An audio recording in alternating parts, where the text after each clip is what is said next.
Dito namin siya naabutang naghahanda para sa isang photoshoot.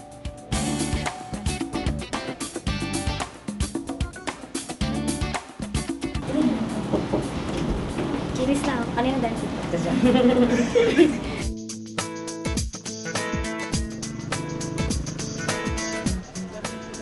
Isa lamang ito sa mga nakapila ngayon kay Charisse.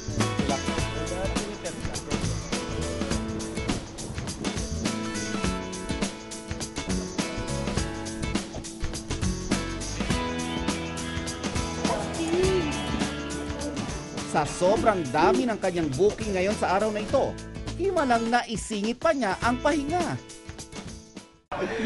1 week after the grand reveal, kamusta ka na? Masaya po ako. I think all the people, nagigets nila kung saang part ako masaya. Pero syempre, hindi naman, kumaga, pag masaya ka nga, minsan may kapalit na either pain or sadness. Parang literal na nakawala raw siya sa hawla matapos ilantad ang tunay niyang pagkatao. Sa aking pakiwari, ibang-ibang tao na ang kaharap ko. Napakakulit at napaka-hyper. Isa sa mga paboritong pastime ni Charisse ay ang mag-basketball ngayon dahil dati bawal daw ito sa kanya. At ngayon, makikipag-basketball tayo sa kanya. Tara! Cha!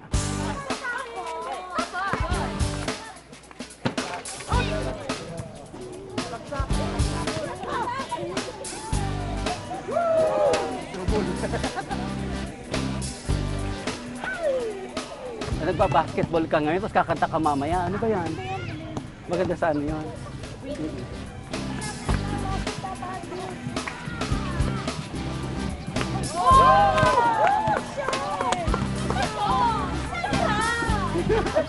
Pilit mang umiwas sa kamera at media. Bukas na rin ngayon sa publiko ang isang dilag na di umano'y siyang inspirasyon ngayon ni Charisse, si Alisa Quijano. Ngunit imbis na magsalita, mas ninanais nito na nasa isang sulok na lamang. Tila tahimik na nagmamasid. Si Alisa, kamusta na kayo? Kaming dalawa, sobrang okay kami. Sa sobrang nagpa-confirm sa akin na gusto ko nang because I'm very proud to have her. Very proud to have her. Because, you know, having this love for her, yes, parang sobrang hindi ko ma-contain. Bawal tumingin. Sobrang hindi ko ma-contain because, although syempre hindi naman, like I can't do that, like I can't really like share like everything, you know, like lahat, like sobrang pagmamahal ko sa kanya, but it's just, you know, like it's just nice for people to know how amazing she is.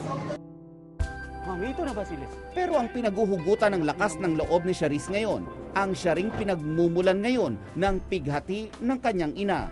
Sinabi ko kay Charis, maraming babae, marami kang mapipili kung gugustuhin mo, pero ayoko kay Alisa. Hindi ko siya matatanggap kahit kailan. Alam ni Charis yan. Si Alisa, ang isang kakompetensya niya sa pagkanta. Pero ang kinahinanakit ko lang, bakit ngayon? Yun ang pinagmamalaki niyang dun siya masaya. Pero syempre, may pinagmanahan daw po ako. Mami ko daw po. Sa kanya po talaga ako nagmana. Siya po yung nagturo sa akin kumanta. Sigurado naman po ako na walang ina nagugustuhin na mapahamak o masaktan ng kanyang mga anak.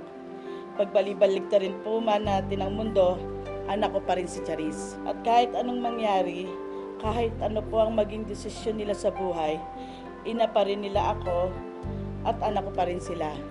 Hindi naman ako sumusuko naghihintay lang ako. Siguro kasi noong time na yon, lagi akong nagpapakumbaba kasi ina ako. Siguro ngayon naman iibahin ko naman yung technique ko. Hihintayin ko na lang siya na masabi niya sa sarili niya na teka lang, ang pamilya ko pala hindi nakakalimutan ko na. At teka lang, hindi ako masaya kasi wala sa tabi ko yung pamilya ko. No matter how far I am sa kanila, hindi naman mawawala yung love. And kahit ano man yung issue, alam ko sa sarili kong pamilya pa rin kami at sana yun yung ma-realize nila. And ayoko na nasagutan. Yung ayoko na nung magsasalita ako, sasagot sila. You know? Kumbaga, sasagot nga sila and then panibagong issue na naman.